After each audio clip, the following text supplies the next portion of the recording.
Seigneur Jésus, aujourd'hui, je viens devant toi avec foi et humilité, suppliant ta guérison divine. Ta parole dit, dans Ésaïe chapitre 53, verset 5, que c'est par tes blessures que nous sommes guéris. Seigneur, je dépose chaque douleur, chaque maladie, chaque souffrance entre tes mains puissantes. Que ta compassion nous enveloppe, que ta force nous relève et que ta miséricorde touche toutes les zones de nos vies qui ont besoin de ton souffle de vie. Étends ta main guérissante sur ceux qui souffrent. Remplis-les de paix et de force pour traverser ces moments difficiles. Dans ta grâce infinie, renouvelle leur santé, restaure leur énergie et chasse tout mal de leur corps. Que ta présence soit ressentie, apaisant chaque peur et chaque douleur. Jésus, accorde-nous ta guérison complète dans chaque cellule, chaque pensée, que ta lumière rayonne en nous transformant. Au puissant et saint nom de Jésus-Christ, notre Sauveur et Guérisseur, je prie. Amen. Je vous salue, chers auditeurs de l'émission Kanguka. Mon nom est Chris Ndikumana. Nous allons commencer un nouvel enseignement sur la volonté de Dieu. J'ai appelé cet enseignement la lumière sur la volonté de Dieu. C'est après cet enseignement que nous étudierons le livre d'Exode. Et maintenant, nous commençons l'enseignement que j'ai appelé la lumière sur la volonté de Dieu. Le premier point de la devise de Kanguka dit que nous devons accepter la volonté de Dieu lorsqu'elle est différente de la nôtre. Beaucoup l'ont déjà compris. Ils ont compris que pour pouvoir ne pas nous lamenter et rendre grâce à Dieu, il est important d'accepter la volonté de Dieu. Accepter la volonté de Dieu lorsqu'elle est conforme à la nôtre, c'est très facile. Mais lorsqu'elle est différente de la nôtre, cela devient difficile de rendre grâce. C'est ce qui nous pousse dans la confusion. Il y a un verset biblique sur lequel nous allons nous baser au cours de cet enseignement. C'est dans Romains 8, verset 28. Beaucoup connaissent ce verset. Il est écrit, « Nous savons du reste que toutes choses concourent au bien de ceux qui aiment Dieu, de ceux qui sont appelés selon son dessein. » Je veux que les auditeurs de Kanguka comprennent ce verset. J'ai remarqué que la plupart considèrent uniquement la première partie de ce verset qui dit « Nous savons du reste que toutes choses concourent au bien de ceux qui aiment Dieu. » Ce verset ne s'arrête pas là, mais il continue en disant « De ceux qui sont appelés selon son dessein. » C'est cette deuxième partie qui va beaucoup nous intéresser. Cet enseignement pourra paraître comme dur, mais nous comprendrons beaucoup de choses, car si nous ne comprenons pas la deuxième partie que je viens de vous lire, il sera difficile pour vous de dire que tout concourt à votre bien. À vrai dire, ce ne sont pas toutes les choses qui vous arrivent qui vous plaisent. Il y a des choses qui peuvent vous pousser à vous lamenter, mais parce que vous savez que vous êtes une personne réveillée, vous pouvez tenir et ne pas le faire. Il y en a qui m'ont dit qu'ils se lamentent dans leur cœur. Vous devez savoir que même si vous ne vous lamentez pas avec votre bouche, vous êtes en train de vous lamenter quand même. La question est celle-ci. Comment peut-on le faire dans les bons comme dans les mauvais moments? Il y a un plan que Dieu a pour votre vie. Je le dis parce qu'il y a une certaine confusion dans le cœur des enfants de Dieu. Il y a une fille qui m'a posé un jour cette question. Elle m'a dit, si je me fais violer en rentrant chez moi, pourrais-je rendre grâce à Dieu le soir pour tout ce qui s'est passé, y compris le viol que j'ai subi? Est-ce que ce viol concourt à mon bien? Une autre femme m'a dit un jour que son mari est en ivrogne, qu'elle a prié pour lui mais sans succès, et m'a demandé si tout ce qu'elle vivait dans son foyer concourait à son bien. Je veux qu'on comprenne une chose. La parole de Dieu dit dans Jean 10 que le plan de Satan est de dérober, égorger et détruire. Il y a de bons projets que Dieu a pour votre vie, mais il y a aussi des problèmes que Dieu laisse exprès dans votre vie. Il le fait exprès. C'est pourquoi Jacques écrit en disant que nous devons être contents même quand nous sommes dans des épreuves. Je vais aussi vous dire que tous les problèmes que vous avez en ce moment ne viennent pas tous de Dieu. Il y a des problèmes que vous avez qui sont conformes au plan de Dieu et d'autres que vous avez que Satan lui-même a apporté dans votre vie et cela ne fait pas partie du plan de Dieu pour votre vie. Voici la question qui se rapporte à cette vérité et que la plupart d'entre vous me posent souvent. Comment peut-on reconnaître les problèmes qui viennent de Dieu et ceux qui viennent de Satan? C'est une question importante. C'est ce qui m'a poussé à vous enseigner sur ce sujet que j'ai appelé la lumière sur la volonté de Dieu. Comment peut-on savoir que les problèmes auxquels on fait face font partie du plan de Dieu pour notre vie pour pouvoir rendre grâce à Dieu?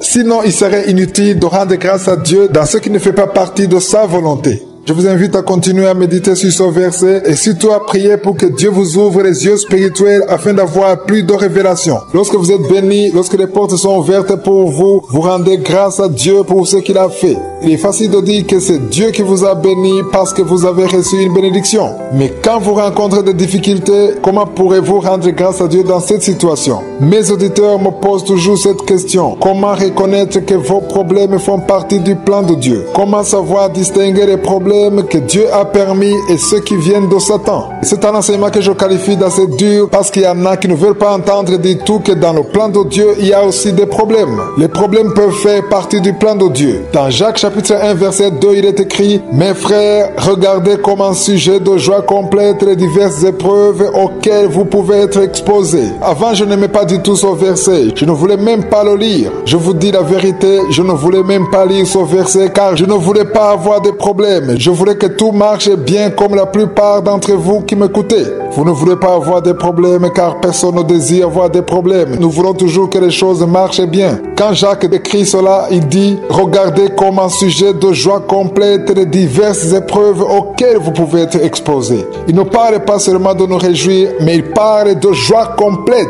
Quand on continue à lire, il dit: « Mais il faut que la patience accomplisse parfaitement son œuvre afin que vous soyez parfaits et accomplis sans faillir en rien. » Dans Romains chapitre 8 verset 28, il est écrit: « Nous savons du reste que toutes choses concourent au bien de ceux qui aiment Dieu. » Beaucoup gardent cette première partie de ce verset, mais le verset continue en disant: « De ceux qui sont appelés selon son dessein. » Il faudra lire tout le verset.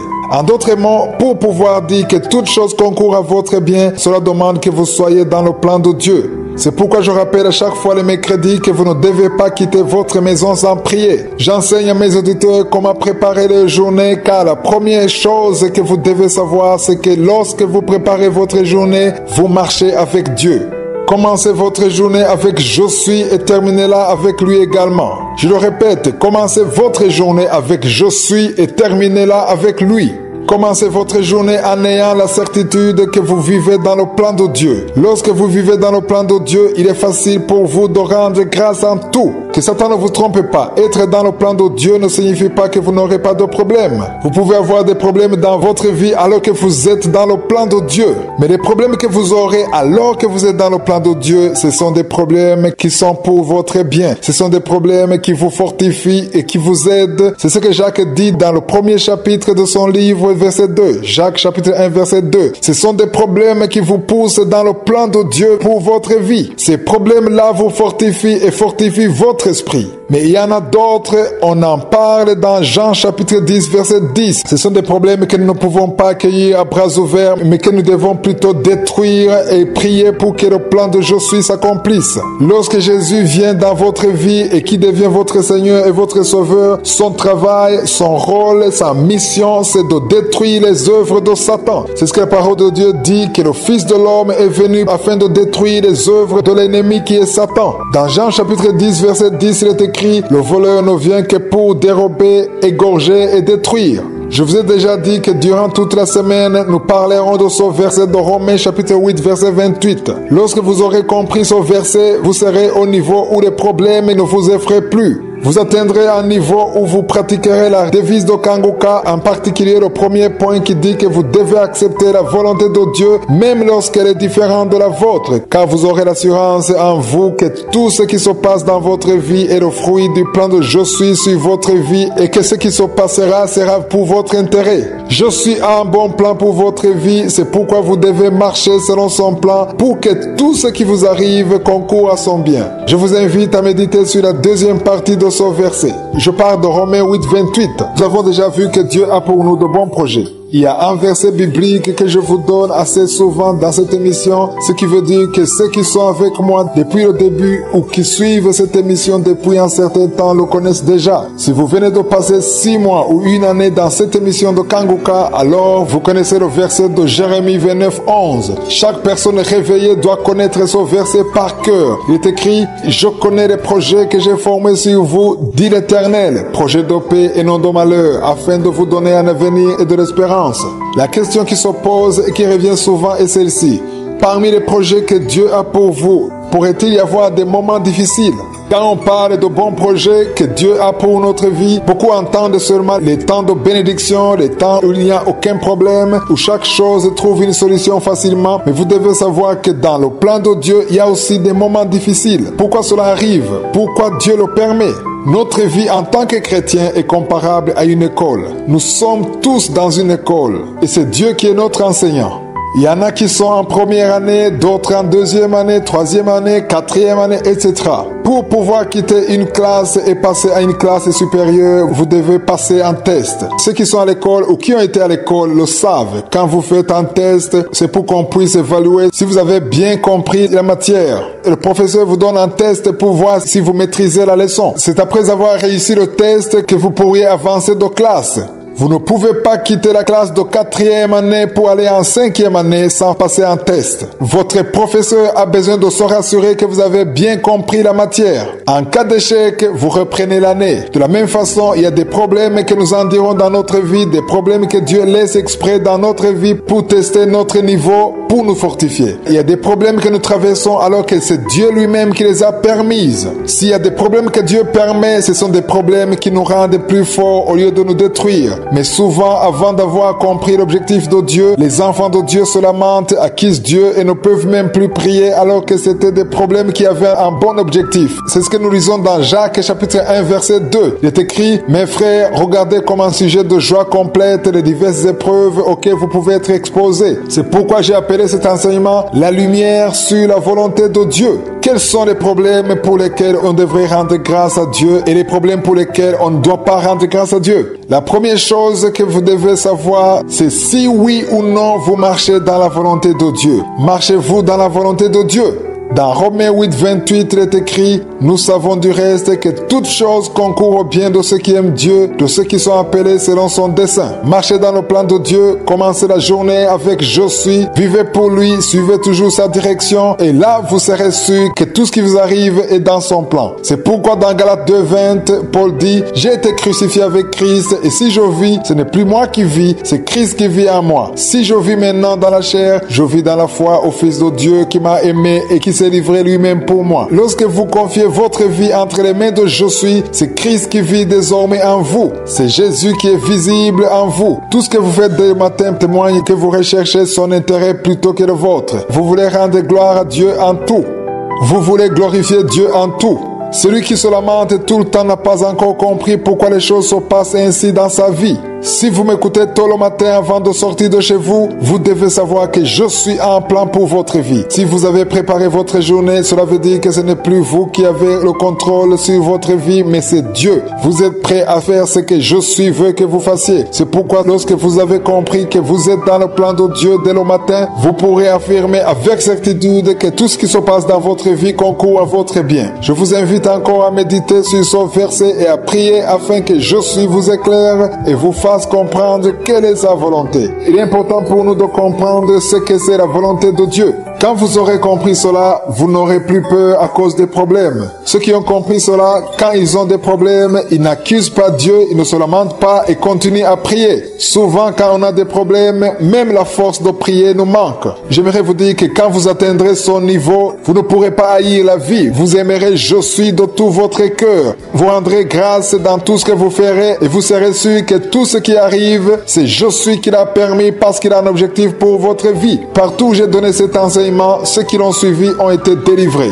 Il se pourrait que vous meniez maintenant une vie qui ne satisfait pas Je suis. Il y a un autre endroit où il vous veut, un autre projet qu'il veut que vous accomplissiez, mais vous êtes au mauvais endroit. Vous êtes peut-être là où il ne veut pas que vous soyez parce qu'il y a un plan qu'il a pour vous, quelque chose qu'il a préparé pour vous depuis longtemps avant que vous veniez au monde. Le problème est que si vous ne marchez pas dans le plan que Dieu a pour vous, vous raterez ce qu'il a préparé pour vous car vous êtes dans ce qui vous plaît et non pas ce qui lui plaît. Vous faites ce que vous avez choisi de faire sans l'avoir consulté. C'est pourquoi je vous dis toujours que dans toutes les décisions que vous prenez, vous devez d'abord demander l'avis de Je suis. Priez toujours avant de prendre une décision. On ne prie pas seulement pour le mariage, mais on prie également pour tout ce que nous faisons. Tous nos projets, nous devons prier pour avoir la direction divine. Si vous êtes célibataire, priez pour votre mariage. Priez pour votre futur mari ou votre future épouse. Si vous êtes un homme et vous voulez vous marier, ne considérez pas seulement la beauté physique. Priez d'abord. Même si vous aimez la fille, priez d'abord et demandez l'avis de Je suis. Souvent, nous sommes les auteurs de nos propres problèmes.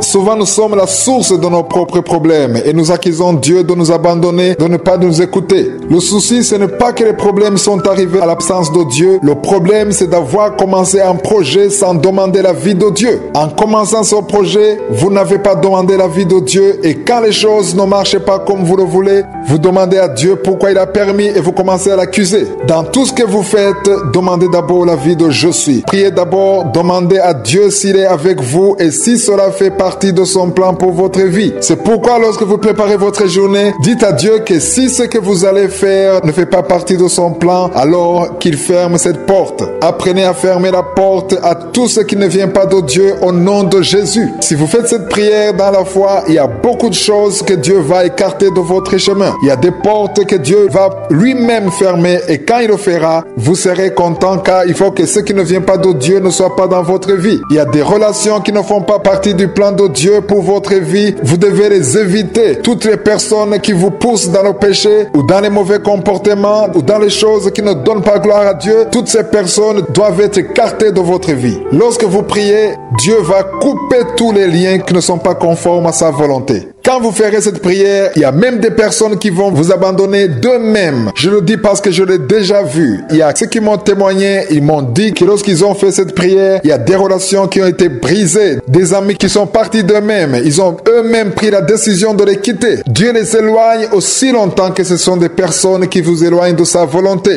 Nous avons déjà lu dans Romains 8, verset 28 où il est écrit « Nous savons du reste que toutes choses concourent au bien de ceux qui aiment Dieu, de ceux qui sont appelés selon son dessein. » Pour pouvoir comprendre que toutes choses concourent à votre bien dans votre vie, vous devez marcher dans sa volonté pour votre vie. C'est ce que dit la deuxième partie du verset 28 qui dit qu'on doit vivre dans son plan pour notre vie. Il est facile de dire que tout ce qui nous arrive fait partie du plan de Dieu pour notre vie, mais la question que je vous pose est celle-ci. Êtes-vous dans le plan de Dieu pour votre vie? Marchez-vous dans sa volonté pour votre vie? Est-ce que les personnes qui vous entourent sont dans le plan de Dieu? Chaque matin, dites-lui que vous voulez qu'il marche avec vous, qu'il soit avec vous. Lorsque vous aurez compris ces choses, il y a un autre niveau que vous atteindrez. Vous ne vous lamenterez plus, vous ne pleurerez plus parce qu'un tel vous a abandonné, parce que vous avez raté le bus, parce qu'on vous a viré, parce que vous n'avez pas gagné le contrat. Dans tout ce qui se passera dans votre vie, vous rendrez grâce à Dieu parce que vous serez sûr que vous ne voulez pas avoir ce qui n'est pas dans le plan de Je suis. Satan ne veut pas que vous atteigniez son niveau. Prenez ce verset Romains 8, 28, divisez-le en deux parties. Partout où j'ai entendu ce verset, tout le monde s'intéresse à la première partie de ce verset qui dit « Nous savons du reste que toutes choses concourent au bien de ceux qui aiment Dieu. » Mais vous devez considérer la deuxième partie de ce verset qui dit « De ceux qui sont appelés selon son dessein. »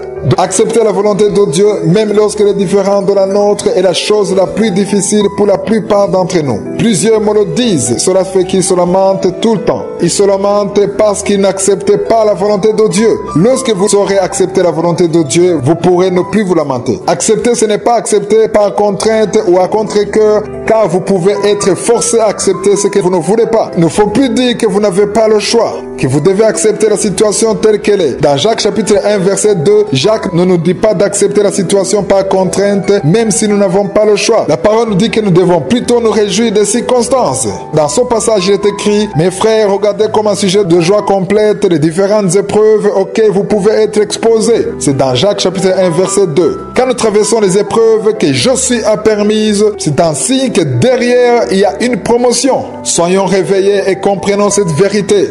Si Je suis permet certaines situations dans votre vie et selon son plan, cela veut dire qu'il veut vous voir dans cette situation car il y a une leçon que vous aurez apprise quand vous aurez vaincu cette tentation sans vous lamenter en continuant à rendre grâce à Dieu. Là où Satan s'attendait à entendre des lamentations, vous aurez alors gagné des points. Ces épreuves ne vont pas vous tuer et ne viennent que pour un bout de temps et veulent tester votre foi. Après cela, vous serez à un autre niveau. Vous ne serez pas toujours là où vous êtes. Il y a une bénédiction que vous aurez parce que vous avez montré que vous avez vaincu. C'est pourquoi une personne réveillée ne doit pas rester au même niveau. Vous êtes certainement à un certain niveau, mais ayez dans l'esprit que vous devez avancer. Si vous êtes au niveau 2, vous avez besoin d'être au niveau 3. Si vous êtes au niveau 3, cherchez à atteindre le niveau 4. Je suis, veux vous voir grandir. La parole de Dieu dit que nous tendons à la perfection. Même si nous n'avons pas encore atteint la stature parfaite de Christ, mais c'est notre destination. Nous tendons vers la stature parfaite de Christ. C'est pourquoi lorsque les épreuves surgiront dans votre vie, posez-vous cette question. Est-ce que ces épreuves viennent de Dieu ou de Satan? Si vous êtes dans le plan de Dieu, si vous ne vivez pas dans le péché, si vous avez commencé la journée avec je suis, tout ce qui va vous arriver dans votre vie est censé être un sujet d'action de grâce. Il peut arriver des mauvaises choses, vous pouvez recevoir de mauvaises nouvelles, mais dans tout cela, vous serez sans crainte parce que vous savez que je suis est avec vous. Le problème, c'est quand vous ne commencez pas la journée avec je suis, vous n'avez même pas pensé à lui le matin et vous l'appelez parce que vous avez un problème. Commencez la journée avec je suis, marchez avec lui et surtout rendez grâce en toutes choses. Lisons dans 1 Jean chapitre 3 verset 8. La deuxième partie de son verset dit: le Fils de Dieu apparut afin de détruire les œuvres du diable. Si vous avez accepté Jésus-Christ dans votre vie, sachez qu'il est venu pour détruire les œuvres de Satan. Chaque vendredi, j'appelle tous ceux qui ne l'ont pas encore accepté dans leur vie à le faire. Accepter Jésus dans sa vie signifie que vous lui donnez le contrôle de votre vie pour qu'il vous dirige. La première chose que Jésus fait, ce n'est pas de vous amener directement au ciel. Vous irez au ciel après votre mort. Tant que vous êtes en vie, la première mission de Jésus, c'est ce que nous venons de lire dans 1 Jean chapitre 3 verset 8. Le Fils de l'homme apparut afin de détruire les œuvres du diable. La première mission de Jésus est de détruire les œuvres du diable à travers vous. Quelles sont les œuvres du diable? Nous les voyons dans Jean chapitre 10 verset 10. Je répète souvent ce verset, il est écrit: le voleur ne vient que pour dérober, égorger et détruire. La mission de Satan est claire. Jésus, lui, est venu pour empêcher Satan d'accomplir sa mission de dérober, égorger et de détruire. C'est pourquoi lorsque vous avez déjà accepté Jésus-Christ dans votre vie et que vous avez commencé votre journée avec lui, et quand lui vous vivez dans son plan, alors vous êtes sûr que c'est lui votre maître. C'est lui le maître des temps et des circonstances. C'est lui qui prend le contrôle de toute votre vie. Mais pour qu'il prenne le contrôle, vous devez le lui permettre. Si vous ne le lui permettez pas, il vous laissera tranquille et vous prendrez le contrôle vous-même jusqu'au jour où vous aurez des problèmes et alors vous reviendrez à lui. N'attendez pas les problèmes pour l'appeler. Appelez-le dès le matin. Commencez avec lui votre journée. Il est important de comprendre que la volonté de Dieu, ce ne sont pas tous les problèmes que vous rencontrez dans votre vie. Cela ne veut pas toujours dire que c'est Dieu qui l'a voulu. Il y a des problèmes que vous avez parce que c'est le temps de Satan sur votre vie. Satan a un mauvais plan sur votre vie, mais je suis un bon plan pour votre vie. Les deux projets, celui de Dieu et celui de Satan, s'affrontent tous les jours et vous êtes au milieu. Votre foi fera pencher la balance d'un côté ou de l'autre. Lorsque vous vous soumettez à je suis, lorsque vous serez dans le champ de je suis, lorsque vous commencerez à louer je suis et lui rendre grâce, lorsque vous commencerez à prier tous les matins, son plan aura le dessus sur le plan de Satan. Quelqu'un m'a un jour demandé si je ne trouvais pas que Satan a tout le pouvoir sur ce monde. Le monde tel que nous le voyons est plein des œuvres de Satan. À la télévision, dans les réseaux sociaux, nous voyons les œuvres de Satan. Nous voyons les drames, les larmes, les meurtres, les adultères. Tout ce que Satan fait est visible. Et la personne me demandait si Satan n'a pas déjà remporté la victoire si je suis. Voici la réponse. J'aimerais vous dire que Satan n'a pas vaincu je suis. Ce sont les hommes qui ont donné le pouvoir à Satan. Ils sont allés dans son camp. Lorsque vous êtes dans le camp de je suis remporte la victoire sur Satan tous les jours. Si vous prenez la décision de marcher dans le camp de Dieu, de marcher dans son plan pour votre vie, je vous assure qu'il vaincra tous les jours dans votre vie. Mais si vous allez dans le camp de Satan et que vous vous éloignez du plan de Dieu pour votre vie, Satan vaincra tous les jours dans votre vie. Si vous prenez la décision de marcher avec je suis, si vous décidez de suivre je suis, de lui rendre grâce, si vous décidez de commencer la journée avec je suis, de vivre son plan pour votre vie, les plans de Satan dans votre vie seront complètement détruits. Nous avons lu un verset très important, c'est dans 1 Jean 3 verset 8. Ce verset se termine ainsi: le Fils de Dieu apparut afin de détruire les œuvres du diable. Quelles sont les œuvres du diable dont on parle? Ce sont les œuvres que nous avons vues dans Jean chapitre 10 verset 10. Il est écrit: le voleur ne vient que pour dérober, égorger et détruire. Je suis vient dans votre vie et s'il prend le contrôle de votre vie, il vous amènera là où il veut. Si vous prenez un bus et que le chauffeur décide de foncer droit dans un arbre ou dans un fossé, vous y allez tous. Le chauffeur est le seul à savoir où il vous amène et vous suivez. S'il est votre chauffeur, vous devez lui faire confiance. Si le chauffeur change de direction en cours de route, les passagers peuvent lui dire qu'il s'est trompé ou bien ils peuvent lui demander où il va. Lorsque vous êtes une personne réveillée, vous êtes comme dans un bus. Votre vie, votre destin est comparable à un bus et vous laissez je suis pour qu'il prenne le contrôle de votre vie. Il va vous amener là où il veut vous amener. Vous aurez sans sans doute des problèmes, mais dans tout ce que vous allez traverser, vous serez avec lui. Il y a sûrement des choses qui ne marcheront pas alors que vous êtes dans le plan de je suis. Vous serez peut-être viré de votre travail alors que vous êtes dans le plan de je suis. Votre fiancé peut vous abandonner alors que vous êtes dans le plan de je suis. Mais le fait que votre fiancé vous a abandonné pourra peut-être vous pousser à rencontrer celui que Dieu a préparé pour vous. Vous pouvez rater une opportunité de travail parce que je suis a prévu de meilleures choses pour vous. Il y a des personnes qui peuvent décider de vous abandonner alors que vous ne leur avez rien fait. C'est peut-être parce que je suis ne le veut pas dans votre vie. C'est pourquoi vous devez absolument comprendre le verset que je vous ai donné depuis le début de cet enseignement. Le verset que j'ai qualifié de fondamental sur cet enseignement, c'est dans Romains 8, verset 28. Il est écrit, nous savons du reste que toutes choses concourent au bien de ceux qui aiment Dieu, de ceux qui sont appelés selon son dessein. Remarquez que dans ce verset, on dit toutes choses. Mais qu'est-ce qu'on veut dire par toutes choses? Le verset veut parler de bonnes choses, mais également de mauvaises choses. Car dans le plan de Dieu, même dans les mauvaises choses qui vous arrivent, il se cache en réalité les intérêts de je suis. Cela peut ne pas vous plaire de la même façon que vous pouvez prendre un médicament amer pour votre bien. Il y a un plan que je suis a pour votre vie. Dans tout ce qui vous arrive, que ce soit dans votre foyer, dans votre travail, dans votre commerce, dans votre ministère, il est important que ce soit je suis qui s'occupe de changer votre situation. Nous le voyons dans la parole de Dieu, c'est écrit dans Daniel 2, 21. Il est écrit, c'est lui qui change les temps et les circonstances. Pour que cela soit possible, vous devez prier en demandant que Dieu accomplisse sa volonté dans votre vie comme elle est au ciel. Je ne sais pas si vous avez suivi l'enseignement que j'ai donné sur la prière de notre Père. Durant cet enseignement, nous avons vu comment Jésus a enseigné ses disciples à prier. Dans Matthieu 6, verset 10, on a lu ceci. Que ta volonté soit faite sur la terre comme au ciel. Frères et sœurs qui m'écoutez, la volonté de Dieu telle qu'elle est au ciel doit être accomplie dans votre vie aujourd'hui. C'est vrai, il est encore tôt, c'est le matin. Pour ceux qui écoutent cette émission très tôt le matin, quand vous allez prier, demandez à Dieu de vous permettre de vivre son plan pour votre vie aujourd'hui. C'est une prière très puissante et quand vous le ferez, tout ce qui va vous arriver, que ce soit bien ou mal, toutes les choses vont concourir à votre bien. Pourquoi cela? Parce que vous êtes dans son plan pour votre vie. Je le répète, le verset que nous avons déjà lu dans Romains 8, 28 devient une parole puissante dans votre vie lorsque vous marchez dans le plan de Dieu pour votre vie. Je souhaite à tous ceux qui m'écoutent de vivre le plan de Dieu depuis le début jusqu'à la fin. Quand vous marcherez dans le plan de Dieu pour votre vie, il arrivera que vous serez même injustement accusé alors que vous êtes dans le plan de Dieu. C'est vrai, vous pouvez être accusé injustement alors que vous n'êtes pas dans le plan de Dieu, mais cela peut vous arriver alors que vous êtes dans le plan de Dieu. L'exemple n'est pas loin. Prenons l'exemple de Jésus. Jésus a été injustement accusé, il a été maltraité, il a été traité comme un voleur, comme un meurtrier, alors qu'il n'avait rien fait de mal. On l'a même jugé pour un crime qu'il n'avait pas commis.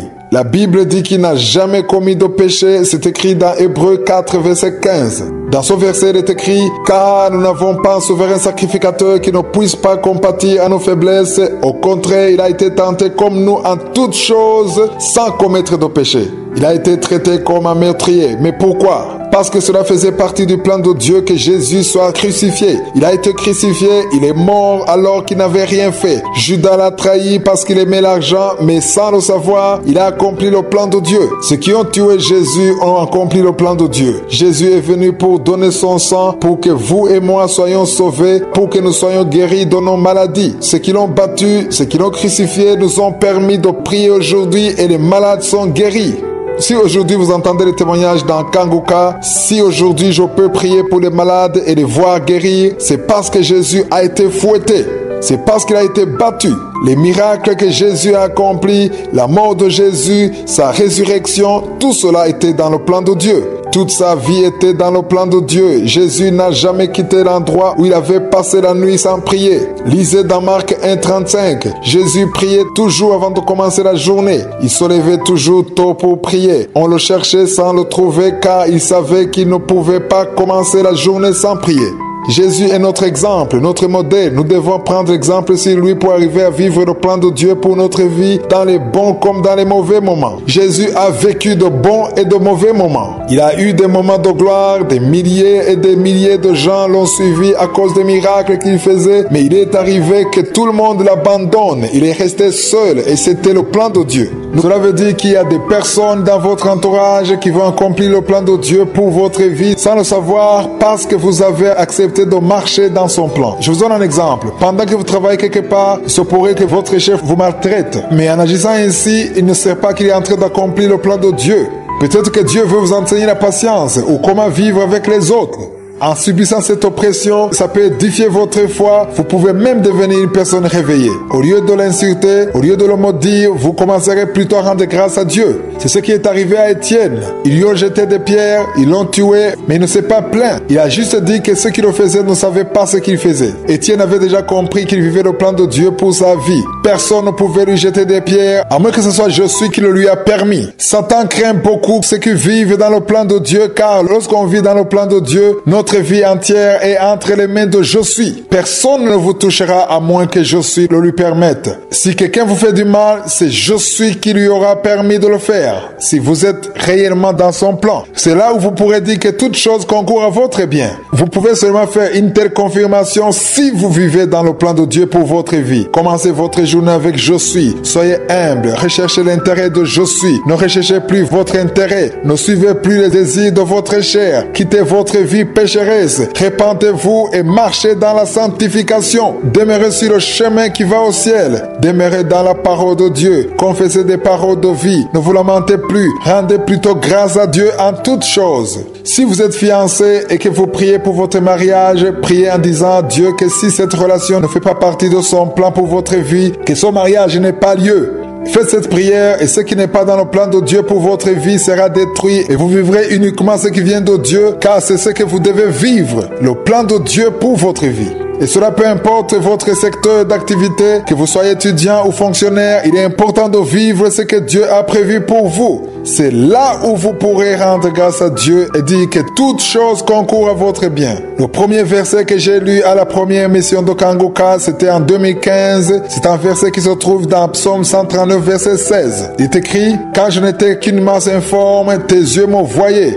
Et sur ton livre étaient tous inscrits les jours qui m'étaient destinés avant qu'aucun d'eux existât. » Cela veut dire que Dieu a déjà préparé ce que vous allez vivre le long de cette journée. C'est pourquoi vous devez vivre dans ce qu'il a prévu pour vous. Priez toujours, chers membres de l'émission Kangoka, pour que vous demeuriez dans le plan de Dieu pour vos vies. Il y en a qui m'écrivent en me disant que j'aime conseiller aux jeunes de bien choisir leur conjoint. En m'écrivant, ils me demandent ce qu'il faut faire pour ceux qui sont déjà engagés, qui sont déjà mariés alors qu'ils n'ont pas consulté Dieu. D'autres m'ont écrit en me disant qu'ils voulaient quitter leur conjoint et ensuite prier pour que Dieu leur donne celui qu'il a préparé pour eux. Je leur réponds en disant que s'ils décident de quitter leur conjoint, ce sera un péché d'adultère. Car même si on se trompe, la personne qu'on a épousée est notre conjoint devant Dieu. À partir du moment où vous avez déjà fait le mariage, que vous ayez consulté Dieu ou pas, il y a déjà une alliance entre vous et votre conjoint. Même si vous avez fait des choses qui ne sont pas conformes à la volonté de Dieu, notre Dieu est un Dieu plein de miséricorde, sa bonté dure toujours. Quand vous vous repentez devant Dieu, il restaure ce qui est déjà mort. David a commis un péché, il a engendré un fils dans l'adultère et le meurtre. C'est vrai, Dieu l'a puni, mais après sa repentance, Dieu l'a restauré.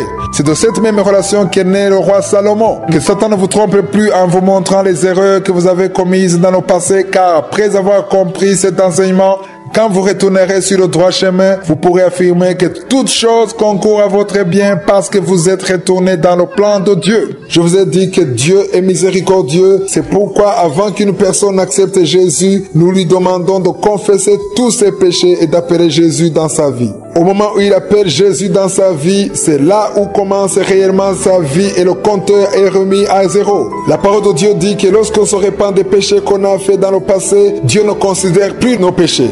Il fait comme si vous n'avez jamais rien fait. C'est ce qu'a fait le sang de Jésus. Il a lavé tous vos péchés. Dans 2 Corinthiens 5, verset 17, il est écrit, « Si quelqu'un est en Christ, il est une nouvelle créature. Les choses anciennes sont passées. Voici toutes choses sont devenues nouvelles. » Quand vous venez à Dieu pour la première fois, il vous voit comme une nouvelle créature. Cependant, il y a des conséquences par rapport à ce que vous avez fait dans le passé. Il y a des conséquences qui peuvent s'effacer et d'autres qui vous suivront le long de votre vie. Si vous êtes marié, la personne qui est votre conjoint est votre mari ou femme. Et cela que vous ayez, oui ou non, demandé l'avis de Dieu avant de vous marier avec cette personne. Vous devez donc rester avec cette personne qui est votre conjoint. Ce que vous devez plutôt faire, c'est de prier pour que Dieu vous restaure comme il l'a fait pour David. Je vous ai parlé de ce qui est arrivé à David. David a vu une femme toute nue. Il l'a convoitée, il a désiré, mais cette femme était déjà mariée. Et pour pouvoir la voir pour lui seul, il a tué son mari et l'a prise pour femme. Dieu a été très irrité par ce que David a fait. Il l'a même puni. Par après, David s'est repenti de son péché. Dieu a restauré sa vie, sa relation avec lui. Il a encore une fois béni. Il lui a donné un autre fils du nom de Salomon. La Bible dit que Dieu a aimé Salomon, il l'a oint et a fait de lui le roi d'Israël. Même si vous avez vécu une situation difficile dans le passé, Dieu est miséricordieux. Il y a des relations que vous devez décider de quitter parce que vous avez compris son message. Il y a des compagnies que vous devez abandonner, des groupes qui ne donnent pas gloire à Dieu. Vous devez les quitter. Il y a des personnes qui vous envoient des choses malsaines sur WhatsApp.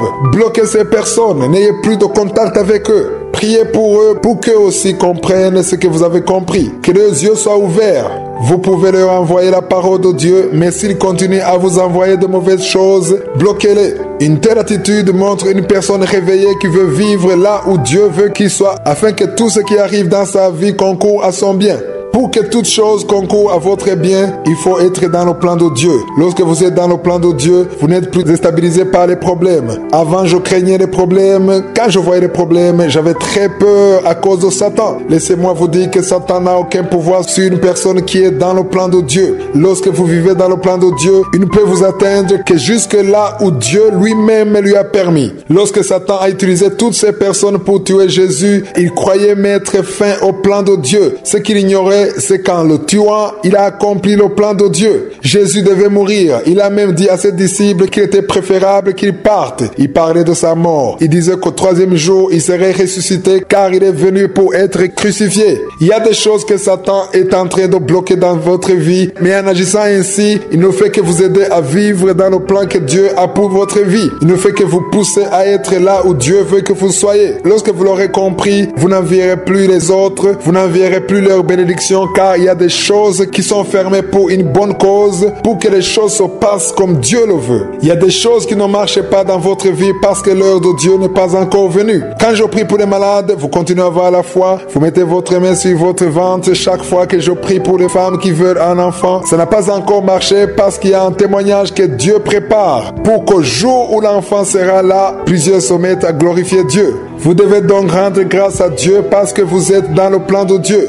Chaque personne qui m'écoute et qui est dans le plan de Dieu ne doit plus avoir peur. Vous devez plutôt rendre grâce à Dieu en tout. Prier, c'est une bonne chose, mais le plus important, c'est prier conformément à la volonté de Dieu. Il y a des personnes qui se trompent et qui pensent que la prière peut changer le plan de Dieu.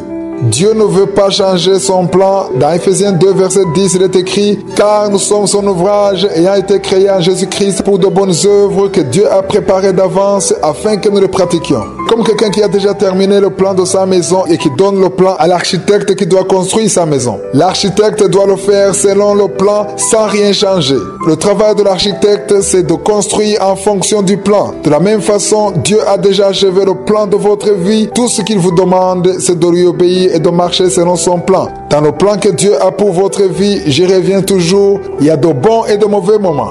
Nous avons déjà lu dans Jacques 1, verset 2. Il est écrit « Mes frères, regardez comme un sujet de joie complète les diverses épreuves auxquelles vous pouvez être exposés. Les problèmes que vous allez rencontrer seront un indicateur que vous allez connaître une promotion. » Et ce que j'aimerais ajouter en passant, c'est que plus le problème est grand, plus la bénédiction est grande. Si Dieu a réservé un grand appel pour votre vie, vous connaîtrez aussi une situation difficile pour un temps qui n'est pas court selon l'appel que Dieu a pour votre vie. Un jour, j'ai rencontré quelqu'un en ville, il m'a demandé pourquoi nous devons connaître des moments difficiles. Je lui ai répondu que notre nature charnelle a besoin de connaître des problèmes de temps en temps. Les temps difficiles, les moments difficiles rendent humble notre chair. Ils éteignent les désirs désirs de la chair et font que l'esprit soit disposé à écouter la voix de Dieu. La prière accompagnée par le jeûne est une prière très efficace car vous ordonnez à la chair de rester tranquille et vous pouvez enfin faire la volonté de l'Esprit de Dieu. Dans 1 Jean 5, 14 à 15, il est écrit « Nous avons auprès de lui cette assurance que si nous demandons quelque chose selon sa volonté, il nous écoute. » Dieu nous écoute aussi longtemps que nous lui demandons des choses qui sont conformes à sa volonté car nous ne pouvons pas changer son plan. Il ne faut jamais prier pour que Dieu change son plan. Dieu ne peut pas changer son plan et ne veut pas que vous lui demandiez de le faire. Il veut plutôt que vous priez pour que ce qu'il a préparé pour vous soit accompli car il sait ce qui est mieux pour vous. Souvent nous commettons l'erreur de vouloir montrer à Dieu ce qui est convenable pour nous. Nous voulons le corriger. Un enfant de 2 ans ne peut pas dire à son père qu'il ne veut pas mettre tel ou tel vêtement. Lorsqu'il commence à refuser ce que les parents lui donnent, ça veut dire qu'il est arrivé au point où sa nature réelle est en train de se manifester. Un enfant de quelques mois ne discute pas. Il met tout ce qu'on lui donne. Même si vous lui donnez des feuilles d'arbre comme habit, il n'a aucun problème. Nous devons être comme les petits enfants, nous devons accepter que Dieu est celui qui connaît ce qui est bien pour nous. Le verset 15 dit, « Et si nous savons qu'il nous écoute, quelque chose que nous demandions, nous savons que nous possédons la chose que nous lui avons demandée. » Vous n'avez pas besoin de le voir pour rendre grâce. Si cela est conforme à sa volonté, vous possédez déjà la chose demandée. Vous avez déjà prié en demandant à Dieu un enfant. Vous savez que cela fait partie de son plan de vous donner un enfant. Si vous croyez que Dieu a déjà prévu un enfant pour vous, commencez à rendre grâce à Dieu pour votre enfant avant de voir l'enfant. Faites-le même si vous ne l'avez pas encore vu. Rendez grâce pour ce que vous n'avez pas encore vu, car vous aurez manifesté la foi que je suis vous a déjà donné ce que vous avez demandé. La devise de Kangoka dit que nous devons accepter la volonté de Dieu même lorsqu'elle est différente de la nôtre. Je me suis rendu compte que beaucoup n'ont pas encore compris ce que c'est la volonté de Dieu à tel point qu'ils qualifient même les œuvres de Satan comme étant les œuvres de Dieu. J'aimerais vous dire que la volonté de Dieu, c'est ce que Dieu a accompli dans votre vie parce que vous êtes dans son plan pour votre vie. Nous nous sommes basés sur le verset qui se trouve dans Romains 8, 28.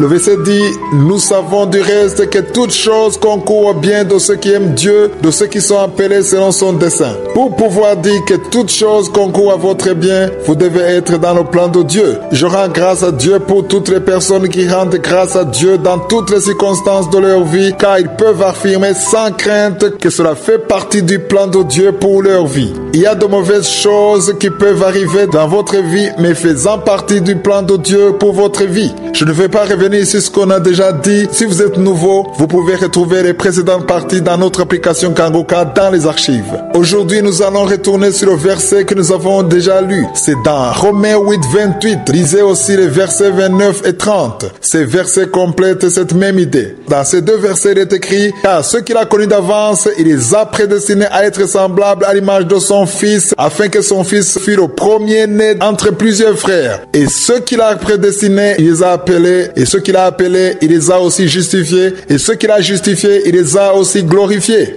Beaucoup de personnes aiment le verset 30. Ils disent que nous avons tous été appelés à être glorifiés. Pour pouvoir vivre dans la gloire de Dieu, il y a 3 conditions. Premièrement, il faut se rappeler que Dieu a pensé à vous depuis longtemps. Il vous a prédestiné à ressembler à son Fils. Il a voulu que vous acceptiez son Fils, Jésus-Christ, dans votre vie. Il a aussi voulu que vous soyez sauvés. C'est la première chose. La deuxième chose, c'est que Dieu vous a appelé. Même si vous n'avez pas encore accepté l'appel de Dieu sur votre vie, il vous a appelé. Troisièmement, Dieu vous justifie. La parole de Dieu dit qu'il justifie ceux qu'il a appelés. Être justifié veut dire que c'est Dieu qui devient votre avocat. C'est lui qui vous défend et vous protège. Après cela, il vous donne la gloire. Être revêtu de la gloire de Dieu demande de passer par tous ces chemins. Pour être à son niveau, vous devez passer par le chemin que la plupart n'aiment pas, celui des épreuves. Nous allons parler sur le verset 32. C'est dans Romains 8, verset 32.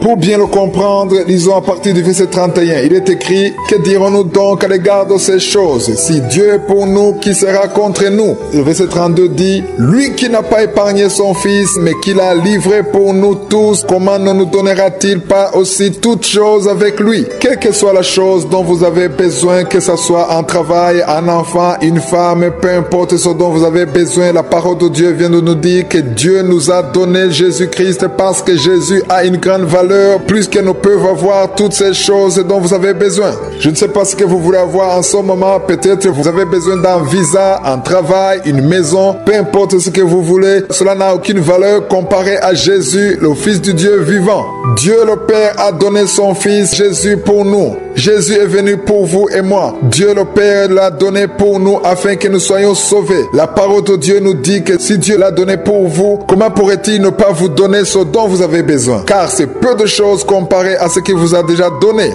Il y en a qui pensent que Dieu ne veut pas les bénir. Dieu vous a donné plus que ce que vous voulez. Ce que la parole de Dieu nous demande de faire, c'est écrit dans Matthieu 6, verset 33. Jésus dit, cherchez premièrement le royaume et la justice de Dieu, et toutes ces choses vous seront données par-dessus. Cela veut dire que tout ce que vous avez demandé à Dieu, il n'a pas refusé de vous le donner. Dieu ne peut pas vous refuser ces bénédictions. Que le diable ne vous trompe pas en vous disant que Dieu vous a refusé ces bénédictions. Le travail que vous lui avez demandé, la maison, la voiture, peu importe ce que vous voulez, Dieu ne peut pas vous le refuser. Si vous voulez un enfant, rien ne pourrait empêcher à Dieu de vous donner un enfant. Rien ne pourrait l'empêcher de vous donner cette promotion. Mais ce que vous devez comprendre, c'est que si vous ne l'obtenez pas, ce n'est pas qu'il vous le refuse, mais il y a une raison pour laquelle vous n'avez pas reçu cela maintenant. C'est la lumière que je veux donner par rapport à la volonté de Dieu. La volonté de Dieu signifie que vous pouvez ne pas obtenir dans l'immédiat ce que vous demandez à Dieu. Cela peut être dans son plan de vous donner cela, mais c'est juste que Dieu a choisi de ne pas vous le donner maintenant parce qu'il souhaite pour vous le meilleur. Nous sommes des enfants de Dieu, du moins ceux qui croient en Jésus. La parole de Dieu dit que nous sommes devenus des enfants de Dieu. Si vous avez un enfant, vous ne pouvez pas donner à votre enfant ce qu'il vous demande quand il vous le demande. Si vous avez un enfant qui est encore petit, vous savez que si votre enfant vous demande une chose, vous ne le lui donnez pas juste parce qu'il vous l'a demandé. Prenons par exemple que vous avez un enfant qui a un problème de dents. Le dentiste vous a dit que vous ne devez pas donner à votre enfant des chocolats parce que ses dents risquent d'être abîmées. Si votre enfant vous demande de lui donner des chocolats, même si vous demandez en pleurant, vous n'allez pas lui donner cela parce que vous savez que c'est pour l'aider en lui refusant cela. Un autre exemple que j'aime donner, c'est quand vous prenez votre enfant pour le vaccin. En le conduisant chez le médecin pour son vaccin, vous savez que c'est pour son intérêt. Lorsque vous le conduisez à l'hôpital, il ne comprend pas. Des fois, il voit des infirmières et des médecins et il commence à pleurer parce qu'il sait qu'ils vont lui injecter une piqûre. Vous ne pouvez pas empêcher l'infirmière de lui injecter le médicament parce que vous l'aimez, mais vous-même, vous allez tenir votre enfant pour que le médicament pénètre dans le corps. Vous faites tout ça parce que vous l'aimez. De la même façon, il y a des choses que Dieu peut nous faire vivre, même si parfois nous essayons de nous enfouir. Lui, il nous tient et nous garde dans cette même situation pour que nous soyons transformés, pour que nous puissions arriver là où il veut que nous soyons. Dieu ne veut pas vous priver de ce que vous lui avez demandé. Peut-être que son heure n'est pas encore arrivée, ou bien il voit que si vous avez ce que vous demandez, cela peut vous éloigner de lui. Il voit que cela risque de vous mettre sur le mauvais chemin. Quoi qu'il en soit, il y a une raison qui fait que Dieu ne vous a pas encore donné ce que vous lui avez demandé. Ne vous lamentez plus, ayez confiance en lui, ayez à l'esprit que lui qui ne vous a pas épargné son Fils, il vous donnera également ce que vous avez demandé. Lorsque vous êtes dans la volonté de Dieu, cela ne veut pas dire que vous n'allez pas avoir de problème. Je l'ai déjà dit et je le répète encore. Être dans la volonté de Dieu ne signifie pas que tout va bien se dérouler comme vous le voulez. Je continuerai à le dire même la semaine prochaine. Il est très important pour nous de le comprendre. La différence entre celui qui a des problèmes étant dans la volonté de Dieu et celui qui a des problèmes n'étant pas dans la volonté de Dieu, c'est que le premier est assisté par Dieu. La main de Dieu est avec lui. Elle est avec celui qui est dans la volonté de Dieu. Je ne souhaite à personne d'avoir des problèmes, mais je vous souhaite d'avoir des problèmes étant dans la volonté de Dieu, car c'est dans ces mêmes problèmes que Dieu sera avec vous. Je sera avec vous quand vous aurez des problèmes. Lorsque Shadrach, Meshach et Abednego ont été dans la fournaise ardente, le roi pensait les avoir tués, mais il a vu une autre personne dans le feu. C'était l'ange de Dieu. Vous pouvez le lire dans Daniel chapitre 3. Lorsque vous traversez le feu, lorsque vous avez des problèmes, il est important de traverser cela avec Dieu, car Dieu combattra pour vous. Vous devez apprendre à rendre grâce à Dieu dans n'importe quelle situation que vous traversez. Job a loué Dieu dans l'abondance, mais il a aussi continué à le faire même quand il avait tout perdu. Lorsque vous avez la révélation de qui est Dieu, de sa grandeur et de sa gloire, vous le louez même quand vous n'avez pas ce que vous voulez. Vous le louez pour ce qu'il est. Notre Dieu est un Dieu bon, c'est un Dieu plein de gloire, de puissance, d'amour. Rendez-lui grâce non seulement pour tout ce qu'il vous a donné, mais aussi pour ce qu'il est. Je vous ai donné mon exemple. J'ai pu connaître une vie d'adoration, une vie d'action de grâce alors que j'étais dans une situation difficile. Je dormais par terre et je continuais à rendre grâce à Dieu. Je n'avais aucun moyen de subsistance. Je ne savais pas comment j'allais manger le jour suivant, mais j'ai continué à rendre grâce à Dieu. Aujourd'hui, quand je rends grâce à Dieu, quand je loue Dieu, Satan ne peut pas dire que je le fais parce que j'ai de quoi manger ou que j'ai un lit pour dormir. Il ne peut pas dire cela parce qu'il sait que quand je n'avais pas de quoi manger, quand je n'avais pas de lit, je louais Dieu malgré tout. Même quand je me trouvais dans une situation difficile, je louais Dieu. Lorsque vous louez Dieu dans les moments difficiles, il y a une victoire que vous obtenez dans le monde spirituel de Satan. Satan ne peut pas vous accuser car son travail, sa mission, c'est d'accuser les enfants de Dieu. Quand vous louez Dieu pendant les moments difficiles,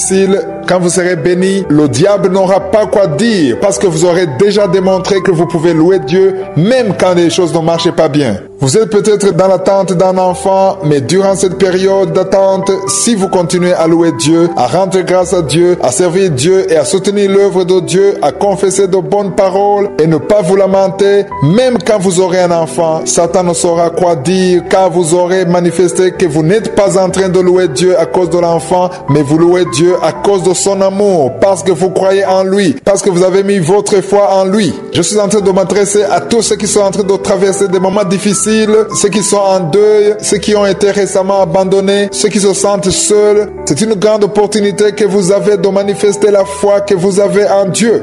Il faut savoir que la foi se manifeste lorsqu'on ne voit rien. Avoir la foi, c'est croire ce qu'on ne voit pas. Dans Hébreux chapitre 11 verset 1, il est écrit « Or la foi est une ferme assurance des choses qu'on espère, une démonstration de celles qu'on ne voit pas. » Le médecin vous a peut-être dit que vous ne guérirez pas. Vous-même, vous voyez que vous êtes toujours malade, mais avoir la foi, c'est croire en la guérison, même si vous ne voyez rien. Aujourd'hui, vous n'avez peut-être pas une adresse, mais il faut avoir la foi que Dieu tracera pour vous le chemin et croire que vous aurez une maison que vous aurez chez vous. Aujourd'hui, vous êtes peut-être dans le chômage, mais croyez que Dieu va vous donner un travail, car si vous le croyez, alors vous commencerez à remercier Dieu pour cela, même si vous ne le voyez pas. Celui qui confesse les paroles de foi dans les moments difficiles a déjà compris ce qu'est la volonté de Dieu. L'essentiel, je le dis et je le répète, l'essentiel ce n'est pas les mots que vous prononcez, mais c'est de marcher dans le plan de Dieu pour votre vie. C'est de marcher sur le chemin de la justice. C'est de vous séparer du péché pour être dans la certitude que je suis est avec vous. Comme la parole de Dieu le dit, Jésus est mort et il est ressuscité. La parole de Dieu nous dit qu'il est assis à la droite du Père. Que fait-il à la droite du Père? Lisons pour mieux le comprendre dans Romains 8, 34. Il est écrit « Qui les condamnera? Christ est mort, bien plus il est ressuscité, il est à la droite de Dieu et il intercède pour nous. » Cette dernière partie m'a beaucoup encouragé dans le passé. J'avais des problèmes, j'étais désespéré, j'avais l'impression d'être seul, mais la seule chose qui me donnait du courage, c'est de savoir que Christ intercède pour moi. Jésus-Christ, le Fils de Dieu vivant, intercède pour moi. Il est assis à la droite du Père et il est en train d'intercéder pour moi. Si vous croyez en lui, il prie pour vous aussi. Vous pensez peut-être que personne ne prie pour vous, mais Jésus est celui qui prie pour vous. Nous le voyons dans Hébreux 7, 25. Il est écrit, c'est aussi pour cela qu'il peut sauver parfaitement ceux qui s'approchent de Dieu par lui, étant toujours vivants pour intercéder en leur faveur. Cela devrait beaucoup nous encourager. La volonté de Dieu sera accomplie parce que Jésus prie pour nous. Il prie pour que la volonté de Dieu soit accomplie dans notre vie. Nous avons déjà lu dans Matthieu 6, verset 10, où Jésus dit que nous devons prier pour que la volonté de Dieu soit accomplie dans son monde, comme elle est déjà au ciel. Jésus prie pour que la force vous soit donnée, pour que vous puissiez résister aux tentations. Jésus a dit à Pierre qu'il a prié pour lui, afin que quand il sera affermi, il soit aussi capable d'encourager les autres. Jésus prie pour vous, afin que vous puissiez être fortifiés. Il prie aussi pour que vous puissiez marcher dans la volonté de Dieu pour votre vie. La plupart, quand ils apprennent que Jésus prie pour eux, ils pensent qu'il prie pour qu'il n'ait jamais de problème. Mais Jésus ne prie pas pour vous éviter des problèmes, mais il prie pour vous afin que vous puissiez vivre ce qu'il a préparé pour vous. Il y a des problèmes que vous devez affronter de toutes les façons. Vous ne pouvez pas y échapper. Mais Jésus priera pour vous pour que vous soyez capable de traverser les moments difficiles qui sont dans le plan de Dieu. Jésus lui-même a dû traverser certaines épreuves. Il ne les voulait pas, mais il a accepté parce que c'était le seul chemin pour qu'il puisse arriver à la gloire qui lui était réservée. Beaucoup aiment être glorifiés, ils aiment la gloire. Jésus lui-même a été glorifié, il a eu la gloire et il est assis à la droite du Père. Mais pour arriver à son niveau de gloire, pour s'asseoir sur son trône de gloire, il a dû passer par beaucoup d'épreuves. Il a été battu et assassiné, il a été humilié. Vous vivez peut-être dans l'humiliation, ne soyez pas découragés. Si vous êtes dans le plan de Dieu et si vous vivez dans le mépris, vous n'êtes pas le seul car Jésus lui aussi a passé par cette épreuve. Si tout le monde qui vous entoure est contre vous, Jésus lui aussi a été combattu. Si les autres vous condamnent et vous accusent injustement, Jésus lui aussi a vécu la même situation. Jésus a été injustement accusé, c'est pourquoi la parole de Dieu dit qu'il a été tenté en tout, mais il n'a jamais commis de péché. Il a connu ça pour que lui aussi puisse comprendre ceux qui sont dans les mêmes épreuves. Jésus est assis à la droite du Père. Il prie pour vous. Il prie pour tout le monde. Il prie pour nous. Chaque fois que vous sentirez que rien ne va, chaque fois que vous penserez ne pas pouvoir vous en sortir, sachez que Jésus est près de vous. Il est avec vous et il vous permettra de traverser ce que vous ne pourriez jamais affronter tout seul. Ce qui m'a poussé à appeler cet enseignement la lumière sur la volonté de Dieu, c'est parce que quand la plupart d'entre nous traversent des moments difficiles, il est difficile pour eux de comprendre que c'est le plan de Dieu. Il est vrai, il y a des situations difficiles qui ne sont que le plan de Satan, mais si vous marchez dans le plan de Dieu pour votre vie, dans tout ce que vous traversez, que ce soit de bonnes ou de mauvaises choses, vous devez rendre grâce à Dieu en tout, car tout ce qui vous arrive est le plan de Dieu et c'est pour votre intérêt. Nous sommes essentiellement basés sur le verset qui se trouve dans Romains 8, verset 28.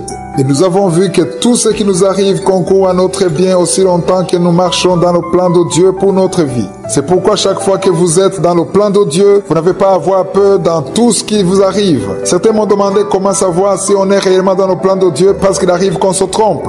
Ce que je leur réponds, c'est qu'il faut toujours préparer sa journée. Lorsqu'on le fait, on invite Dieu à avoir le contrôle sur notre vie, dans les bonnes comme dans les mauvaises choses. Il est celui qui est au contrôle de toutes choses, de toute notre vie. Vous devez prier en demandant à Dieu que tout ce qui ne vient pas de lui, toutes les portes qui ne sont pas de lui soient fermées dans le nom de Jésus. C'est pourquoi celui qui prie comme ça et qui le fait dans la foi ne peut jamais se lamenter. Comment est-ce que vous pouvez vous lamenter? Si les choses se passent comme vous ne voulez pas, ça ne fait rien puisque vous avez prié en demandant que seule la volonté de Dieu soit accomplie. Il n'y a donc aucune raison de se lamenter. Je vous ai déjà dit que cette semaine, je vous donnerai quelques exemples bibliques qui montrent des personnes qui avaient déjà compris que dans tout ce qui leur arrive, même si c'était de mauvaises choses, Dieu était en train d'accomplir son plan pour leur vie. Le premier exemple que je veux vous donner, c'est l'exemple de Jésus lui-même. Lisons dans Jean 16, verset 7. Avant de monter au ciel, Jésus a d'abord été battu, crucifié, il est mort. Ce passage dit: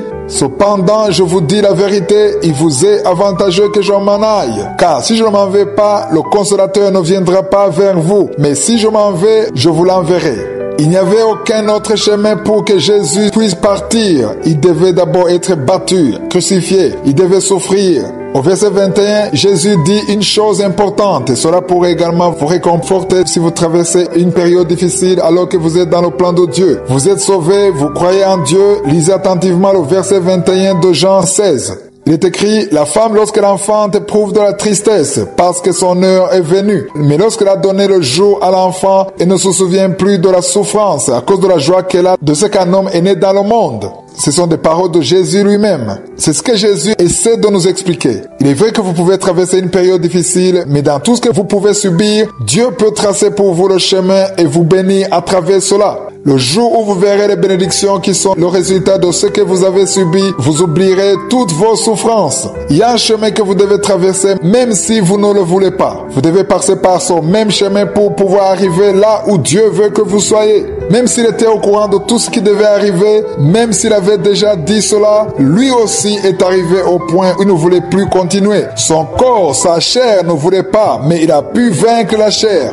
Je veux qu'on apprenne de Jésus, qui soit notre exemple, et je sais que beaucoup d'entre nous seront encouragés. Si avant vous pensiez que dans la volonté de Dieu, on ne peut avoir aucun problème, c'est un mensonge du diable. Il veut que vous ne croyiez que cela. Il veut que vous croyiez que le fait d'être un enfant de Dieu et être dans le plan de Dieu, cela vous dispensera d'avoir des problèmes. C'est un mensonge, car si vous commencez à le croire et que les choses tournent mal, vous commencerez à accuser Dieu. Vous commencerez à vous lamenter. Ce dont vous avez le plus besoin, c'est d'être dans le plan de Dieu pour votre vie, et quand les problèmes viendront, Dieu sera avec vous. Je veux réellement qu'on comprenne la volonté de Dieu. Quand vous verrez quelqu'un qui a des problèmes, ne commencez pas à dire qu'il n'est pas avec Dieu, qu'il vit dans le péché. Il ne faut pas penser comme ça. Ne commencez pas à l'accuser, à lui demander de se repentir, comme si ceux qui sont riches, qui n'ont aucun problème, sont ceux qui sont en règle avec Dieu. Non, cela n'est pas vrai. Ce n'est pas du tout ça. Dans le monde que nous vivons, les premières personnes qui ont beaucoup d'argent ne sont pas les plus justes devant Dieu. Si nous considérons les personnages de la Bible, les apôtres n'étaient pas les plus riches, mais ils avaient une vie modeste, ce qui montre qu'avoir de l'argent ne signifie pas que vous êtes dans le plan de Dieu pour votre vie. La plus grande richesse, c'est d'avoir Dieu dans sa vie, c'est avoir la foi en Dieu, c'est la paix que Dieu donne. C'est quand Dieu vous donne ce dont vous avez besoin parce qu'il sait où il vous conduit. Acceptez que Dieu vous conduise là où il veut vous conduire parce que son plan pour votre vie est différent de celui que les autres pensent de vous. La plupart disent qu'ils sont bénis parce qu'ils ont de l'argent, mais la plus grande bénédiction, c'est avoir Dieu dans sa vie.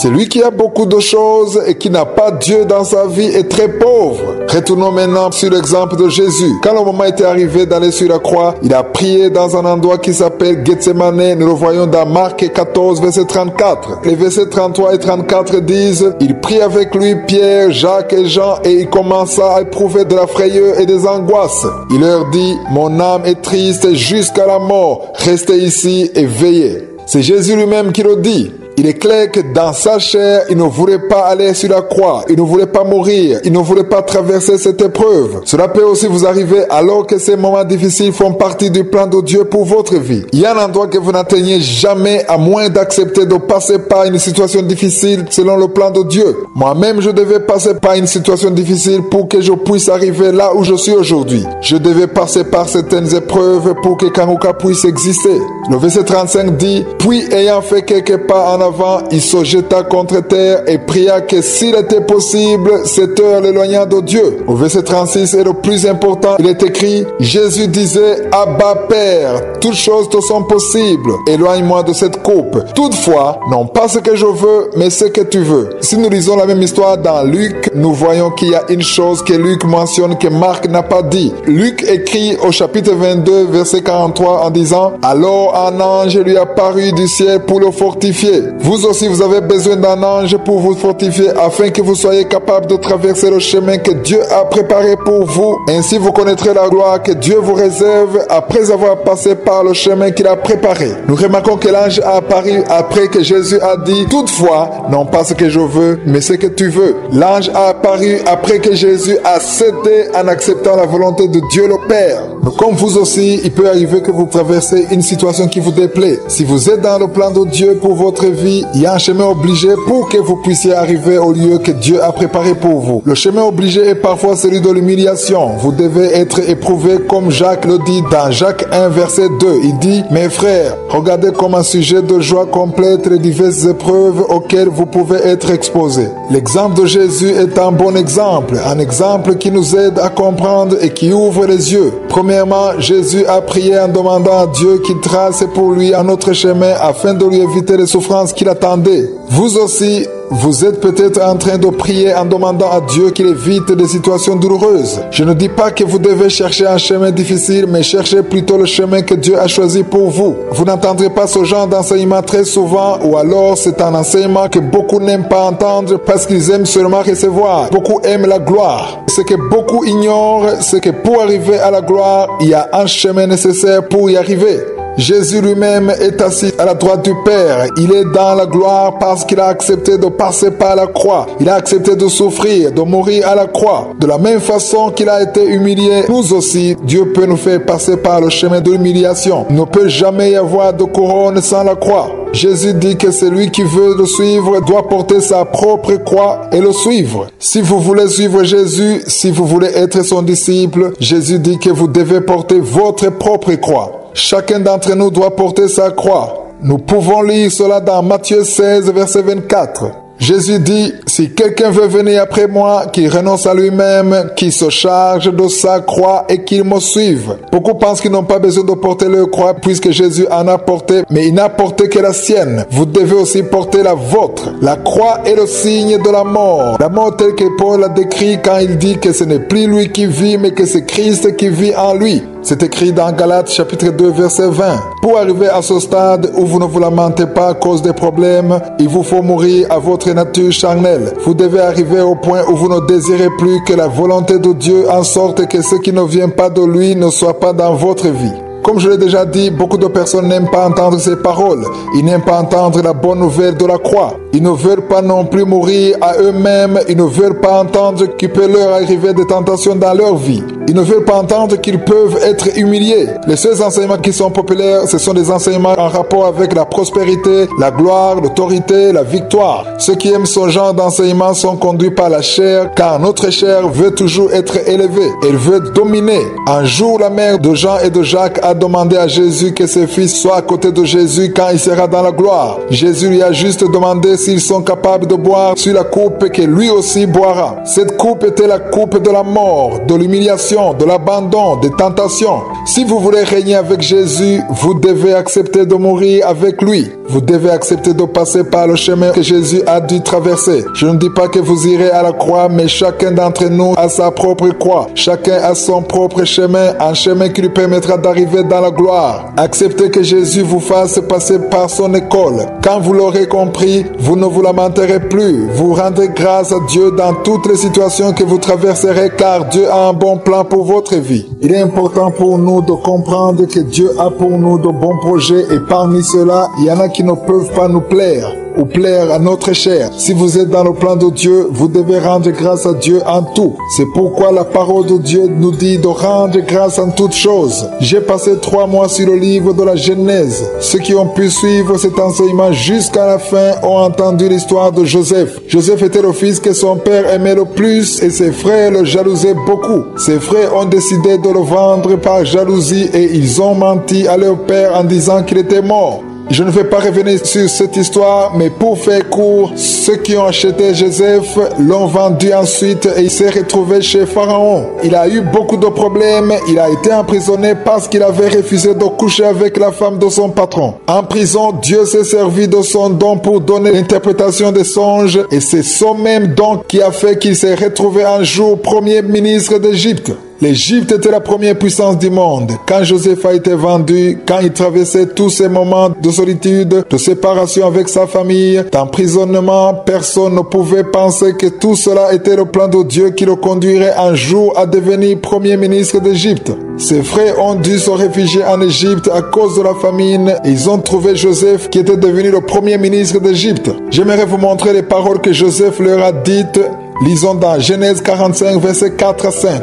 Il est écrit, Joseph a dit à ses frères, approchez-vous de moi. Et ils s'approchèrent. Il dit, je suis Joseph, votre frère, que vous avez vendu pour être mené en Égypte. Le verset 5 est le plus important. Il dit, maintenant, ne vous affligez pas et ne soyez pas fâchés de m'avoir vendu pour être conduit ici, car c'est pour vous sauver la vie que Dieu m'a envoyé devant vous. Ici, on voit bien que Joseph dit que c'est Dieu qui l'a envoyé en Égypte, mais le chemin par lequel il est passé est le chemin de la jalousie, de la haine. Ses frères l'ont vendu en pensant lui faire du mal, mais ils étaient en train d'accomplir le plan de Dieu. Il y a peut-être des personnes dans votre vie qui vous font du mal et qui sont en train de vous pousser dans le plan de Dieu sans le savoir. C'est une révélation importante. C'est pourquoi vous ne devez jamais avoir peur en voyant des personnes qui sont contre vous, qui veulent vous bloquer. Si vous êtes dans le plan de Dieu, ceux qui le feront seront en train de contribuer à accomplir la volonté de Dieu dans votre vie. Dans votre entourage, il y en a qui peuvent vous abandonner et sans le savoir, ils vous poussent dans le plan de Dieu pour votre vie. Vous aviez un fiancé, vous l'aimiez beaucoup et malgré cela, il vous a abandonné. Mais dans cet abandon, il vous pousse dans le plan de Dieu pour votre vie. Vous vous retrouverez dans le mariage avec celui que Dieu a préparé pour votre vie. Il se pourrait aussi que votre patron puisse vous renvoyer et vous accuser à tort. Ne paniquez pas. C'est peut-être Dieu qui trace le chemin pour que vous soyez dans son plan pour votre vie. C'est pourquoi vous ne devez jamais avoir peur lorsque vous êtes dans le plan de Dieu pour votre vie. Ne vous occupez pas de ceux qui vous insultent, de ceux qui vous calomnient. Assurez-vous uniquement que vous êtes dans le plan de Dieu pour votre vie, car c'est ça qui compte. Peu importe ce que les gens peuvent dire contre vous, l'essentiel c'est d'être dans le plan de Dieu. Si les autres disent des faussetés sur vous, Dieu est celui qui vous justifiera parce que vous êtes dans son plan. Lorsque vous marchez dans le plan de Dieu pour votre vie, Dieu se soucie de vous, il prend soin de vous, de votre famille, de vos enfants, de votre travail. Il se soucie de votre avenir parce que vous marchez dans son plan pour votre vie. Être dans le plan de Dieu, c'est vivre dans la sanctification, c'est marcher dans la parole de Dieu. C'est là où je suis sera avec vous dans tout ce que vous ferez. Dans Genèse 45, verset 6, il est écrit: voilà 2 ans que la famine est dans le pays, et pendant 5 années encore, il n'y aura ni labour ni moisson. Le verset 7 est le plus important, où il est écrit: Dieu m'a envoyé devant vous pour vous faire subsister dans le pays et pour vous faire vivre par une grande délivrance.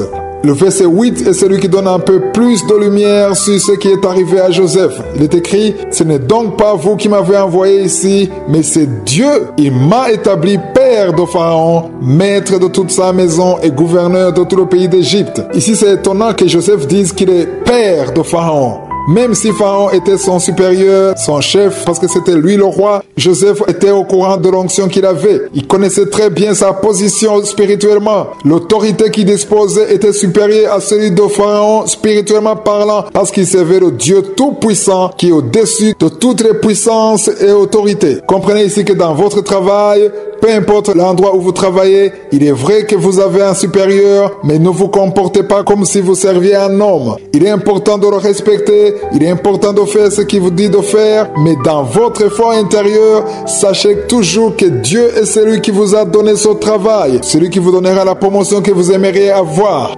Cessez de vouloir gagner des points aux yeux de vos supérieurs, mais cherchez plutôt à gagner des points devant Dieu et n'oubliez pas de respecter vos chefs, vos supérieurs. Faites ce qu'ils vous disent de faire, respectez-les, mais n'oubliez pas que votre promotion viendra de Dieu. La promotion vient de Dieu. C'est Je suis qui vous élèvera quand il sera satisfait de votre attitude, de vos œuvres. Il passera par votre chef pour vous donner une promotion. Mais la source de toute promotion, c'est l'Éternel, le Dieu qui a créé le ciel et la terre. La volonté de Dieu, c'est que vous compreniez qu'il a pour vous de bons projets. C'est le verset qui a commencé cet enseignement dans Jérémie 29, 11. Soyez humbles, marchez dans la sanctification, soyez dans le plan de Dieu pour votre vie. Alors, c'est là où tout ce qui vous arrivera, que ce soit de bonnes ou de mauvaises choses, feront partie du plan de Dieu pour votre vie. Dieu n'a aucun projet de malheur pour vous. Lui qui n'a pas épargné son Fils unique en vous le donnant, il vous donnera aussi tout ce dont vous avez besoin avec Jésus. Vous devez comprendre cela parce qu'après l'avoir compris, Satan ne pourra plus vous tromper. Vous pourrez surmonter toutes vos épreuves et rendre grâce à Dieu dans tout ce que vous traverserez parce que Dieu vous aime et a pour vous de bons projets.